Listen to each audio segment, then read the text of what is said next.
Bueno, jóvenes, ¿me escuchan? Y ¿Me escuchan? profesores. Ok, esta semana nos toca ver tricología. Como ustedes sabrán, es el estudio de los cabellos o pelos. Entonces, acá tenemos una definición.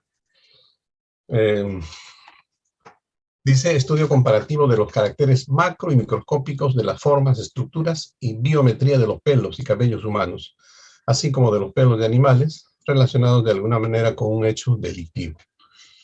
¿Ya? Entonces, es el auxilio de la ciencia de la tricología hacia la administración de justicia, ¿no? Entonces aquí todo juega hacia la solución de los problemas jurídicos legales, ¿no? Entonces, en este caso, aparte de la sangre, ¿no? Aparte del semen, también tenemos los pelos, ¿no? Entonces, el pelo es una parte muy compleja dentro de nuestra anatomía humana, ¿no? ¿Dónde se forma? Se forma en el folículo piloso, y un adulto más o menos estima que hay hasta 5 millones de folículos, de los que 1 millón específicamente están a nivel de la cabeza, ¿no?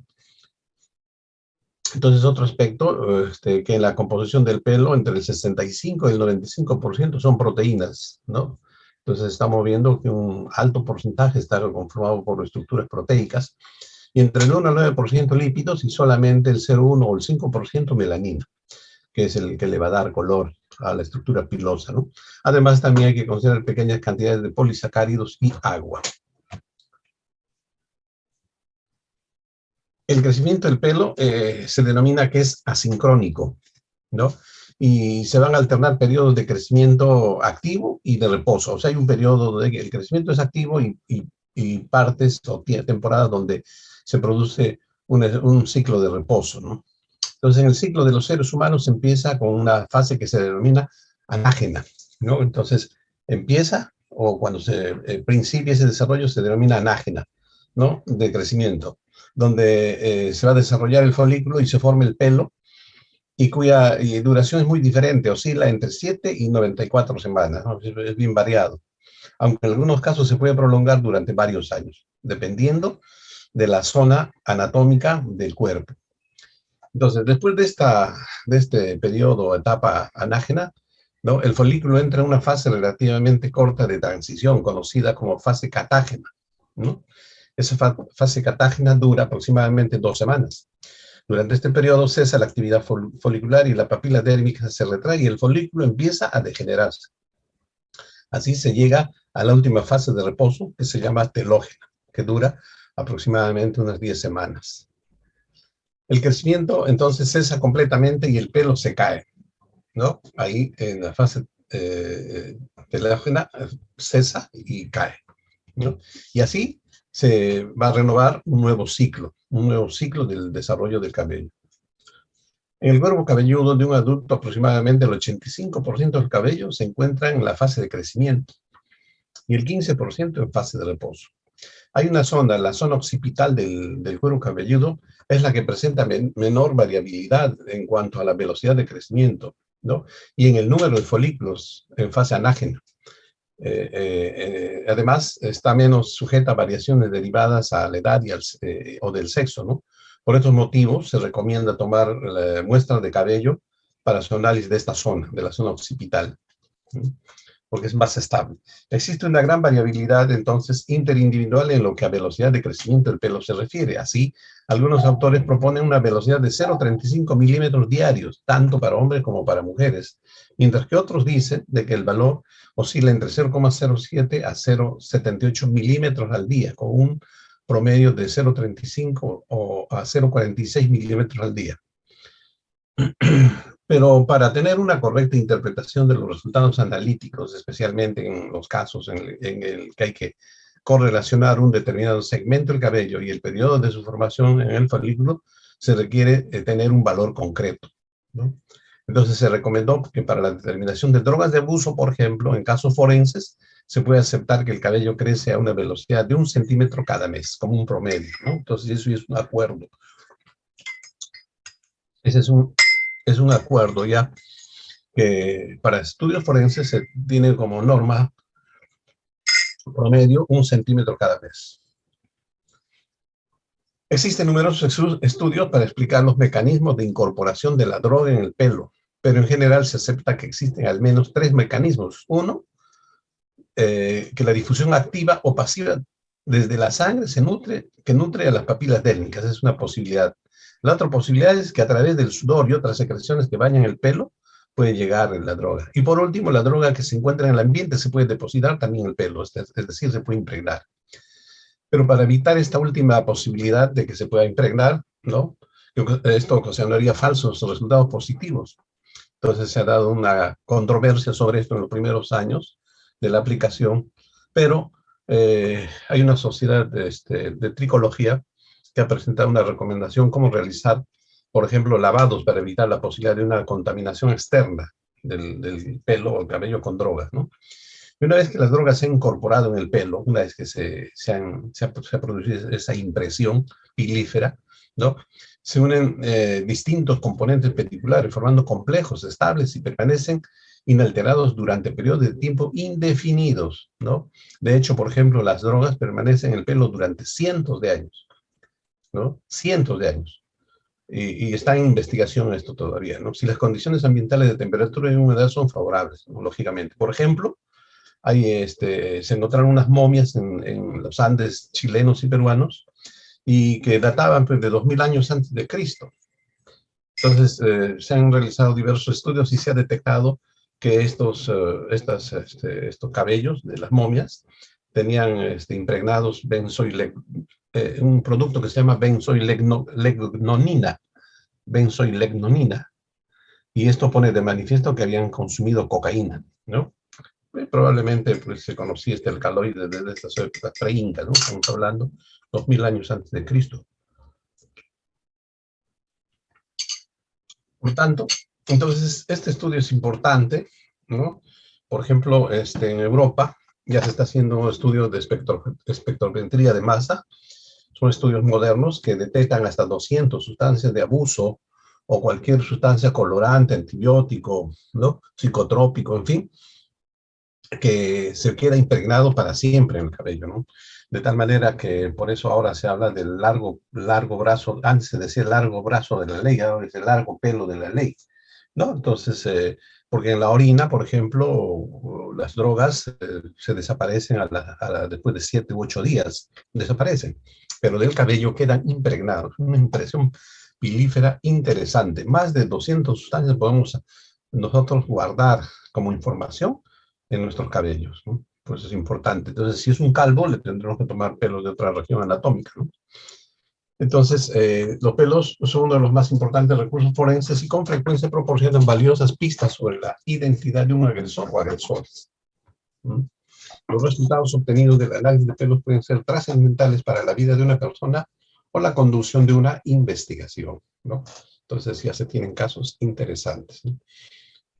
Entonces, en conclusión, diremos que el pelo es la matriz biológica de elección cuando se trata de diagnosticar una drogadicción crónica o en un tiempo anterior cuando se le quiere conocer el perfil cronológico del consumo de drogas, ¿no? O se trata de estimar el grado de asiduidad de consumo, ¿no? Si es asiduo o no es asiduo, ¿no? Pero, por el contrario, no permite conocer el consumo de drogas en un día en concreto. Es decir, no podemos saber qué día, qué fecha ha consumido, pero que sí ha consumido, ¿no? Así tampoco si una persona está en estado de intoxicación plena ni un grado de dependencia de las drogas. Solamente se queda la información impregnada, ¿no? ¿Cuál es el alcance de la tricología? En humanos, hechos delictivos relacionados a lesiones o homicidios. Siempre cuando hay lesiones, ¿no? O violencia, siempre va a haber un intercambio de pelos, de elementos pilíferos, ¿no? Otro, en hechos delictivos relacionados contra la libertad sexual y trata de personas. Definitivamente, siempre va a haber también compromiso de estas estructuras. Peritajes para la identificación de cadáveres desfigurados, putrefactos, igual. En el abigeato, el abigeato es el robo de ganado, básicamente el robo de ganado vacuno, ¿no? O en casos de zoofilia, cuando hay pasiones bajas y hay contacto con animales, entonces ahí se pueden quedar impregnados los pelos, por eso hablamos de zoofilia. ¿Cuál es el alcance de la tricología en animales? Matanza clandestina de animales, ¿no? Gracias a este estudio de tricología podemos saber si ha habido una matanza clandestina de animales, fraude y tráfico de peleterías, tráfico de especies en vías de extinción. Muchas veces se buscan especies exóticas, ¿no? Y se produce un tráfico de estas especies exóticas y muchas están en vías de extinción. Entonces, también hasta ahí tiene como alcance la tricología en animales. Pelos como medio de prueba. Hay un alto grado de transferencia. Hablábamos de que cuando se produce un acto de violencia o intercambio violento, siempre va a haber un alto grado de transferencia. ¿De qué? De los pelos. Por lo tanto, los pelos se convierten en una evidencia física frecuente que va a ser hallada en la escena del crimen o sobre la víctima o sobre la ropa de la víctima o sobre la ropa del victimario, ¿no? En hechos criminales. Otro aspecto importante de los pelos como medio de prueba es la estabilidad. Los pelos son muy estables en la mayoría de las condiciones ambientales de difícil descomposición. Pueden estar cientos, miles de años los pelos, dependiendo de las condiciones medioambientales favorables, ¿no? Entonces tiene una gran estabilidad. Permanencia, los pelos permanecen íntegros por muchos años en condiciones adecuadas. También va a haber una integridad. Improbable que un criminal haga un esfuerzo para destruirlo, porque nadie se preocupa porque qué cantidad de pelos ha dejado, qué pelos podía estar sobre la víctima o sobre él, no se preocupa, ¿no? Entonces, es improbable que ese criminal o este violador haga algo para destruir los cabellos o limpiar o eliminar todos los cabellos que ha dejado en la escena del crimen. ¿Cuáles son los objetivos de la tricología? Probar el origen humano, ¿no? Para ver si esos pelos son de origen humano o no. Y si fueron de origen humano, pues determinar de qué región proviene, ¿no? Puede ser un pelo púbico, axilar, barba, cabello, ¿no? En fin. Y si este ha sido cortado espontáneamente, ¿no? O si se ha caído espontáneamente, o ha sido cortado, porque se puede determinar si ha sido cortado, si ha sido arrancado o ha sido quemado, ¿no? Entonces, todas estas cosas se puede determinar, ¿no? Porque cada una de estas cosas va a tener una característica en el estudio biométrico, ¿no? Determinar el sexo, igual, ¿no? Vamos a ver si es un cabello que proviene del sexo masculino o femenino. En la edad del sujeto que proviene, igual, se puede determinar si están teñidos o no, si está decolorado, si está traumatizado, ¿no? Y la individualidad del pelo, ¿no? Ahí tenemos luego la estructura capilar, ¿no? Entonces el elemento piloso tiene un folículo piloso, un tallo, ¿no? Y una punta. Y si nosotros hacemos un corte, vamos a encontrar de que la parte más interna se llama médula, que es el tubo medular, la corteza, y la parte más externa, la cutícula, ¿no? Entonces emerge de la dermis, atravesando la epidermis, y es bañado por glándulas sebáceas, ¿no? ¿Cómo se desarrollan los pelos? En el ser humano, en el recién nacido, carece de médula, ¿no? Y tiene un diámetro de 20 a 25 milímetros. Este pelo se pierde dentro de dentro de los 6 primeros meses. Infancia, adquiere un aspecto recio entre el tercer y quinto año de vida. Tiene un diámetro de 0,1 milímetros, ¿no? Luego tenemos en la pubertad, aparece el pelo puberal, formando el vello púbico, el axilar y facial, barba y bigote, que va ya demostrar el paso de la infancia hacia la pubertad, hacia la juventud, ¿no? Los pelos faciales se caracterizan por su sequedad. Normalmente los pelos que están en la cara son secos. El axilar, en cambio, es más largo que los anteriores, pudiendo llegar a varios centímetros. Y el de las fosas nasales y oídos, los pelos también son recios, como en el caso de la barba. Ahí tenemos una imagen del desarrollo del vello corporal en el hombre. La niñez carece de ese vello corporal, la pubertad empieza hacia los genitales y pubis, y eso se acentúa al final de la pubertad, 20 años, y en los años sucesivos, dependiendo de la genética de las personas, vamos a tener más zonas cubiertas de vellos, ¿no? Pectorales, dorsales, etc. Los tipos, la condición y el número de cabellos encontrados tienen valor como prueba en una investigación criminal. La comparación de los mismos al microscopio ayuda a determinar cómo pudo haber ocurrido una transferencia, ¿no? Entonces, definitivamente, haciendo el estudio microscópico y macroscópico de los pelos, vamos a poder nosotros tener una idea de cómo ha ocurrido esa transferencia en medio de un acto de violencia.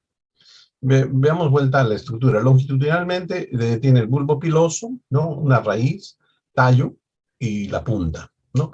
Y transversalmente habíamos hablado de la cutícula, que es la parte más externa, ¿no? La corteza, la intermedia, y la parte cilíndrica, la médula, ¿no? Entonces, al microscopio podemos distinguir esta estructura transversal, que es importante para estudios forenses. Por ejemplo, en el caso de la cutícula, está formado por células planas cuyas puntas están orientadas al extremo libre del pelo. Se encuentran estas muy ricas en queratina, estas células de la cutícula, parte más externa del elemento piloso, ¿no? Y dice que están orientados al extremo libre del pelo, o sea que van hacia la parte externa. Muchos de los aspectos de la resistencia y estabilidad del pelo se deben a esta capa de células, ¿no? Y esta capa de cutícula pues va a dar, también va a tener que influir en el tipo de cabello de acuerdo a las razas, ¿no? Luego tenemos la corteza, que es la parte intermedia, está constituida por células piriformes y queratinizadas también, las cuales se alinean en una formación regular paralelas a la longitud del pelo. Y tienen bastante importancia forense por el hecho de que se haya implantada con gránulos pigmentados que van a dar origen al color del pelo, ¿no? Entonces, la corteza es la que va a dar origen al pelo, al color del pelo. Por eso es que tiene importancia forense. Y ambas, tanto cutícula como corteza, son ricas en queratina. Por eso es que los hongos dermatófitos, que tienen afinidad por las partes queratinizadas de nuestro organismo, tienen predilección también por el pelo, porque es una zona queratinizada, los dermatófitos, ¿no? Llámese epidermofitón, tricofitón, ¿no? Las zonas queratinizadas que tenemos son los pelos, cabellos, las uñas y las uñas, los pelos, básicamente, en esas zonas, ¿no? Y algunas también parte de la piel, hay zonas de la piel también que están bastante queratinizadas. En la figura podemos ver, en este caso, la corteza de un cabello negro, un cabello castaño, ¿no? Y un cabello cano, ¿no? Entonces, ahí se puede distinguir cabello negro, castaño y cano.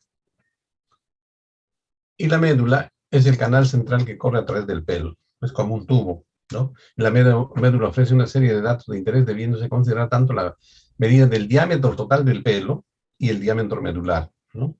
Para poder hallar el índice medular. En cuanto a médula, el espacio intercelular está lleno de aire, ¿no? Esa zona intercelular está llena de aire. Y la médula puede ser continua en una gran cantidad de animales, interrumpida, como en el caso de humanos, monos y caballos. Entonces no vaya a pensarse que si nosotros vemos al microscopio una médula interrumpida es porque hay alguna enfermedad, ¿no? Sino que es propio de humanos, monos y caballos. Y ahí tenemos el índice medular. Por ejemplo, una médula angosta es menor a 0,5, propio del pelo humano y del mono, menor a 0,5. En la médula mediana, que es igual a 0,5 en el caso de bovinos, equinos y otros, y la médula gruesa mayor a 0,5 en el resto de animales, ¿no? Entonces, ese índice medular también nos da una orientación, ¿no? Algunos pelos humanos muestran una médula angosta y a menudo interrumpida. Otros, especialmente los femeninos, son amedulares, ¿no? Entonces, en algunos pelos femeninos podemos encontrar de que estos son amedulares, o sea, no hay médula, ¿no? Y eso es normal. Y además, el pelo posee también, a nivel básicamente del bulbo piloso, una buena cantidad de material nuclear, ¿no? El ADN, ¿no? Pero en forma relativa es pequeña, ¿no? Entonces, cuando estos, por ejemplo, son arrancados violentamente del cuerpo, es posible encontrar mayor cantidad de ADN, porque cuando se arranca salen con todo el bulbo piloso, ¿no? Entonces, eso también es importante de considerar. Este es un cabello sin médula. Y acá tenemos la determinación racial de acuerdo al tipo de cabello, el isótrico, el otro es el quimatótrico o llamado también simótrico y el ulótrico. Vamos a ver de quiénes son. Entonces acá, de acuerdo a la determinación de la raza, tenemos el quimótrico o simótrico, un caso ondulado, pues generalmente raza blanca, ulótrico, raza morena, y el isótrico, los chinos. Entonces, esto está determinado por el corte transversal del cabello y por la distribución de pigmentos en la corteza. Por ejemplo, ¿cómo es el isótrico? La forma del folículo es circular, ¿ya? Entonces el folículo, en este caso, es circular, ¿no? Así, lisótrico, circular. ¿No? Entonces la forma del folículo es circular y está orientado verticalmente a la superficie de la piel, formando un ángulo recto con ella. Por eso es que el lisótrico es hirsuto, lacio, es rebelde, ¿no? Porque está orientado verticalmente a la superficie de la piel, formando un ángulo recto, ángulo de 90 grados. Este cabello es característico de esquimales y orientales. El cabello, en forma general, los chinos, ¿no? Los japoneses también. El cabello lacio es el tipo de cabello que no presenta estructura ondeada ni rizada, sino lineal, es lineal. Tiene una combinación de distintas texturas. Puede ser lisótrico fino, lisótrico medio y lisótrico grueso. Lo que tiene el cabello más rebelde, ¿no? Grueso.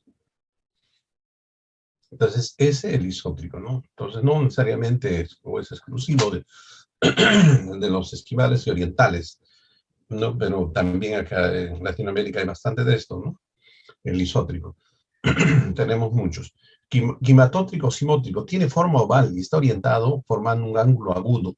Es característico de los latinos. Ya no hay ángulo recto, sino es un ángulo agudo, ¿no? Entonces es ovalado, quimatótrico simótrico, ¿no? Entonces hablamos que hay una orientación formando un ángulo agudo. Es característico de los latinos o generalmente los blancos, ¿no? El pelo ondulado es el resultado de una tercera mutación de pelo rizado producido por un gen dominante, ¿no? Entonces es una mutación ese cabello ondulado. Los europeos tienen los cabellos mayoritariamente entre liso y ondulado, ya que en el folículo generalmente forma un pequeño ángulo agudo con la vertical hacia la piel, ¿no? Tiende a pegarse hacia la piel, no se eleva directamente como en el caso de los orientales. Y el ulótrico, ¿no? Generalmente esto es propio de la raza negra, como melanesios, pigmeos y melanoafricanos, ¿no? Y que tienen ese cabello ensortijado, ¿no? Este tipo de cabello, melena, es una adaptación a los climas cálidos y que están sometidos a fuerte insolación, ¿no? Entonces tienden a ensortijarse, ¿no? Entonces el ulótrico, el cabello rizado, se comporta como si fuera un acondicionador de aire y la abundante melena crea una especie de microclima en la cabeza y de esta forma se evita que al exponer la cabeza al sol se recaliente y se dañe tanto la piel como el cerebro. La forma del pelo de raza negra viene determinada por el ángulo que emerge de la piel, que es oblicuo, en este caso mucho más oblicuo, ¿no? De tal manera que empieza a ensortijarse, ¿no? Por la manera en la que crece. Entonces ahí tenemos, como resumen, tipo, lisótrico, cabello, con estructura medular circular, la raza, el quimatótrico simótrico, cabello ondulado, y el urótrico, el cabello rizado, crespo, ¿no? Mucho, una estructura medular mucho más, ovalada, ¿no? Mucho más. Y luego tenemos algunas enfermedades del pelo. Hay muchas enfermedades, pero citaremos algunas, ¿no? Por ejemplo, la pediculosis capitis. Es una enfermedad contagiosa debido al insecto Pediculus capitis, ¿no? Pone una gran cantidad de huevos en forma ovalada que se adhieren a los cabellos por medio de una secreción quitinosa. Y los huevos se fijan al cabello junto y están por encima del nivel del cuero cabelludo mientras el parásito se alimenta, ¿no? A ese nivel. Hay otro, las ladillas. Es una enfermedad contagiosa debido al insecto Pitirus pubis, ¿no? La famosa ladilla. Estos son parásitos propios del vello púbico y también pueden encontrarse en axilas, cejas e incluso en las pestañas. En las pestañas específicamente hay otro artrópodo microscópico que se llama Demodex folliculorum, que va a causar también como una especie de conjuntivitis y muchas veces se confunde la blefaritis con la conjuntivitis, de tal manera que esto es fácil de determinar. Se toma unas cuantas pestañas, se hace un montaje fresco entre lámina y laminilla con solución salina fisiológica, y si hay blefaritis es porque está presente este, este artrópodo microscópico que se llama Demodex folliculorum, también es otra enfermedad de las pestañas, ¿no? Y es muy bonito encontrar en una pestaña al microscopio este parásito, ¿no? Microscópico, ¿no? Es fabuloso encontrar. Hay otras enfermedades como la tricorrexis nudosa, aparecen hinchazones, nodulaciones a lo largo del tallo, tienden a romperse en este lugar porque van a dar ceguedad y fragilidad a la estructura pilosa, ¿no? Es parecido más o menos a los pelos horquillados. Y hay otras que son el ectotrix y el endotrix causados básicamente por hongos del género Trichophyton y Microsporum y Epidermophyton, ¿no? Que pueden causar ectotrix cuando el daño es a nivel externo y endotrix cuando están a nivel de la médula del cabello. Luego tenemos la clasificación. Hay estructuras pilosas delgadas hasta 62,5 micras, más o menos gruesos entre 62,6 a 78,125 micras, gruesos de 78,126 hasta 93,75 micras y muy gruesos de 93,76 a más micras. Y en cifras, ¿no? Tenemos entre 100.000 a 150.000 elementos pilíferos con una densidad de 300 a 400 por centímetro cuadrado, pero va a depender mucho de la raza de las personas, del componente genético, ¿no? Porque hay otros que son lampiños, ¿no? El diámetro de 400 a 100 micras como promedio. Bien, ¿alguna pregunta? Con esto terminamos en los aspectos generales de lo que es tricología, porque la próxima semana veremos ya un poquito más centrado hacia el estudio de la biología forense como auxilio de la administración de justicia.